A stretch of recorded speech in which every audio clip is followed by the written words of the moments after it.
रात के 2 बज रहे थे। चारों ओर सन्नाटा था। इनकारेश्वर एक साधारण सा इंसान था जो दिल्ली के नजफगढ़ इलाके में किराए के एक छोटे से कमरे में रहता था। वो दिन भर एक ऑनलाइन डिलीवरी कंपनी में पैकेज डिलीवर करता और रात को थक कर अपने फोन की स्क्रीन घूरते हुए नींद में डूब जाता। उसका सपना बड़ा था, एक दिन कुछ बड़ा करना, लेकिन हकीकत वो उतनी ही बेरहम थी जितना हर महीने का किराया। इनकारेश्वर का फोन उस रात बजा। अनजान नंबर। हेलो, उसने आंखें मसलते हुए कहा। फोन के दूसरी तरफ से एक ठंडी, धीमी और रहस्यमयी आवाज आई। तुम्हें करोड़पति बनना है, इनकारेश्वर। उसका दिल जोर से धड़कने लगा। कौन बोल रहा है? तुम्हारा नसीब। और फिर कॉल कट। उसने सोचा कोई मजाक है, लेकिन तभी उसका यूपीआई नोटिफिकेशन आया। 5 करोड़ रुपए क्रेडिटेड टू योर अकाउंट। उसके हाथ कांप गए। यह कैसे मुमकिन है? यह तो मजाक नहीं हो सकता। उसने तुरंत बैंक ऐप खोला। बैलेंस सच में 5 करोड़ दिखा रहा था। उसकी सांसें तेज हो गईं।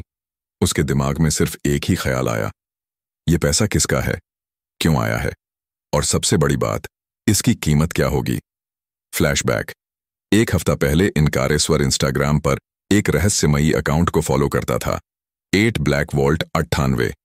इस पेज पर अजीब अजीब वीडियो, कोडेड मैसेज और अनसुलझे रहस्य होते थे। किसी ने कमेंट में लिखा था, जो इस पेज की हर चुनौती पूरी कर दे वो एक रात में करोड़पति बन सकता है। इनकारेश्वर ने मजाक में उस दिन एक टास्क पूरा किया था, एक वीडियो बनाना जिसमें उसे 3 घंटे तक एक अंधेरे कमरे में अकेले बैठना था। उसने ये कर दिखाया और भेज दिया था। उसे नहीं पता था कि यह मजाक उसकी जिंदगी को उलट पलट कर देगा। वर्तमान में सुबह होते ही इनकारेश्वर ने हर तरह से पैसे को ट्रैक करने की कोशिश की। बैंक में कॉल किया, लेकिन रिकॉर्ड में लिखा था अननोन इंटरनेशनल ट्रांसफर। उसने पुलिस को नहीं बताया, डर के मारे। लेकिन उसकी असली मुश्किलें अब शुरू होनी थीं। उस रात उसे फिर कॉल आया। पैसे मिल गए, अब अगली चाल तुम्हारी है। कौन हो तुम लोग?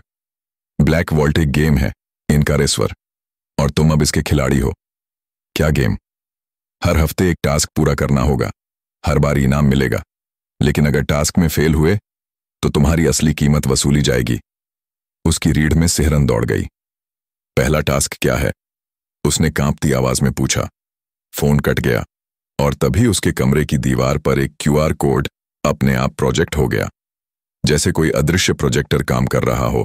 उसने डरते हुए फोन उठाया, क्यूआर स्कैन किया, एक वीडियो खुला। वीडियो में एक बूढ़ी औरत एक मंदिर की सीढ़ियों पर बैठी थी।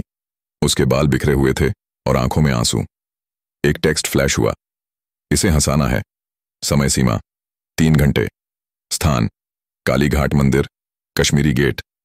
इनकारेश्वर भागते हुए वहां पहुंचा। सुबह के 4 बजे थे।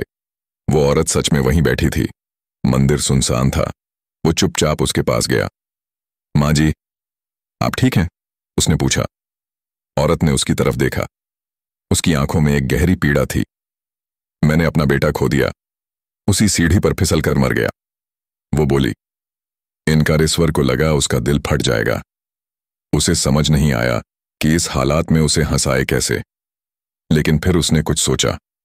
उसने अपनी पुरानी यादों को याद किया, जब उसके पापा उसे चुटकुले सुनाते थे। वो बैठ गया और एक के बाद एक पुराने देसी मजाक सुनाने लगा। शुरू में औरत चुप रही, लेकिन फिर एक हल्की मुस्कान उसके चेहरे पर आई और फिर वो जोर से हंस पड़ी। ठीक उसी पल इनकारेश्वर के फोन पर एक और नोटिफिकेशन आया। 10 लाख रुपए आपके खाते में क्रेडिट हुए। लेकिन इस बार साथ में एक और मैसेज था, अच्छा काम, लेकिन अगला टास्क जिंदगी और मौत के बीच का होगा।